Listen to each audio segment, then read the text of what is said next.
So, hello guys, mag-unboxing tayo ng aking biniling parcel sa Shopee. Pero sa ano to, Shopee Mall ko binili. So, ito yung Holyland Lark A1 na mic. Parang bagong labas to. Alam ko ang dating mic na nilabas ni Holyland is yung M1, which is yung friend ko may ganun. Ang cute din nun kasi para lang siyang button bilog kasi. So, ito binili ko sa Shopee ng 3,015. Dati siyang 4,000 plus kasi. So, dahil sale siya, is kinuha ko na din. And then, I think, kailangan din to para sa mga nag-voice over. So, itatry natin. Ang gamit ko palang camera is yung aking Pocket 3.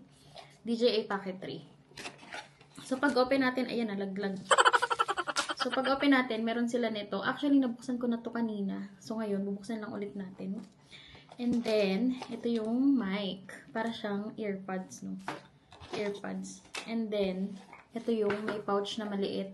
And then, pag bukas mo sa kanya, ang laman is yung charger. So, na-try ko na rin tong charger. Pinuksan ko na siya.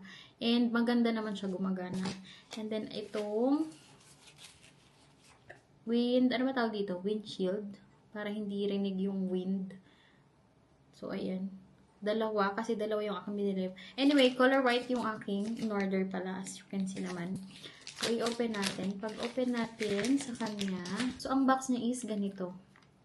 Hindi rin siya ganun kalaki. Compact din siya, which is maganda. And then, yung quality, maganda naman yung quality para sa akin. Pasok siya sa price. Ito na yata yung mic na maganda, yung sound quality, and then, affordable siya at the same time.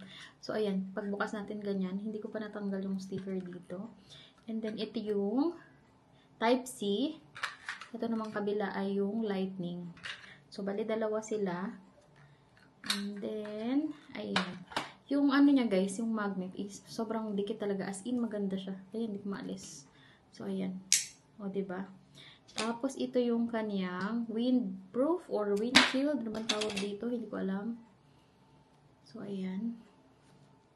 So, itry natin siya. So, ngayon, habang ako ay nagsasalita, wala akong mic. Kahit yung mic ng DJI is hindi ko kinabit, hindi ko siya kinunik. So, ito, itry natin.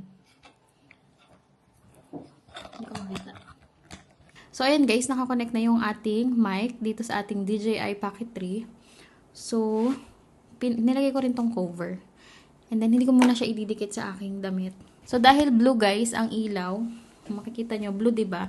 So, ibig sabihin is, hindi pa siya naka-noise cancellation. So, pipindutin natin yung button sa harap.